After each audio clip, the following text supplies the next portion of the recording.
खबर सामने आ रही है कि आज ही ईरान में नए नेता का ऐलान किया जाएगा और खामेनेई की मौत पर जश्न ये ईरान के कई प्रांतों में ये जश्न देखने को मिल रहा है। खामेनेई की मौत के दावे पर ये जश्न देखने को मिल रहा है। मौत के दावे पर कई ईरानी नाच भी उठे हैं क्योंकि वो भी उस दहशत से कहीं ना कहीं खौफजदा थे। खामेनेई की मौत के बाद से ईरान के कई प्रांतों में ये जश्न देखने को मिल रहा है। तो देखिए, ट्रंप भी यही कह रहे थे कि देश को नए तरीके से लेने का ये मौका वहां के नागरिकों के लिए भी है।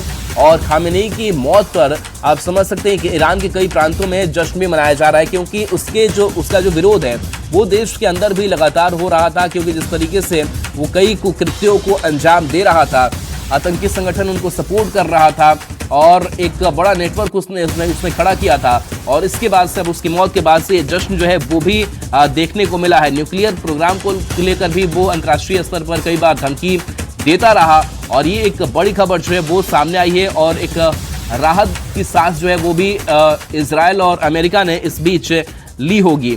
तो ये तस्वीर सामने आई है और ईरान का सुप्रीम लीडर खामेनेई जो है वो मारा गया है। बता दें कि ईरान की अगर बात करें तो दुनिया का सबसे शक्तिशाली शिया देश माना जाता है और खामेनेई की कमान में मिडिल ईस्ट में भी ईरान का दबदबा इस बीच बढ़ा था। और ऐसे में उसकी मौत और इस मौत के बाद से जो सिर्फ माना जा रहा है कि मिडिल ईस्ट का जो भविष्य है वो भी बदल सकता है और तस्वीरें भी सामने आई है जश्न की। एक और बड़ी खबर आपको बता देते हैं इस जंग से जुड़ी हुई, जहां खामेनेई की मौत पर ईरानी नाच रहे हैं और एक खबर जहां खामेनेई की मौत के दावे पर जश्न हो रहा है। यूएन ने इस हमले की इस बीच निंदा कर दी है। यूएस से इजराइल के हमले की निंदा की गई है। एंटोनियो गुटेरेस ने इसकी निंदा की है।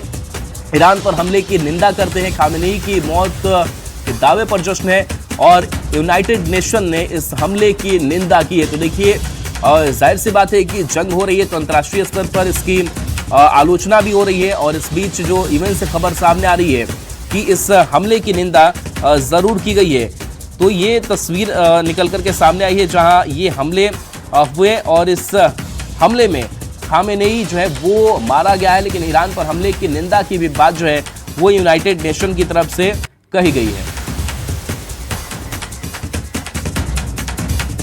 रक्षा विशेषज्ञ वीसी पांडे हमारे साथ जुड़े हुए हैं। वीसी पांडे, लगातार इजराइल अमेरिका जान की दुश्मन बना हुआ था खामेनेई का, अब खामेनेई के मारे जाने की खबर आ रही है। अंतर्राष्ट्रीय स्तर पर इस जंग, खामेनेई का मारा जाना और इसका असर किस तरीके से आप देख रहे हैं? देखिए, इसका काफी लॉन्ग टर्म इफेक्ट है क्योंकि ये जो आप देख रहे हैं गाजा में देखेंगे हमास, हिजबुल्ला, ये सबको ईरान एक तरह सपोर्ट करता था।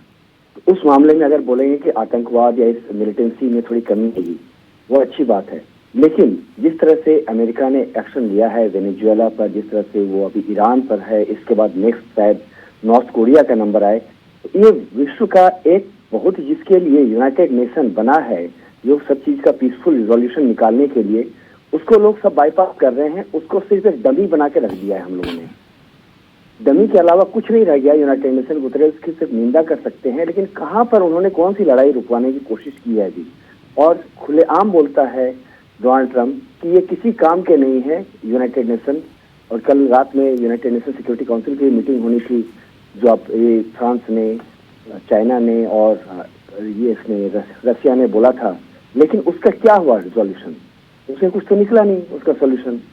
तो इसी कारण से आप अगर देखेंगे कि दुनिया एक पावर सेंटर की तरफ, सिंगल पावर सेंटर की तरफ मूव कर गई है।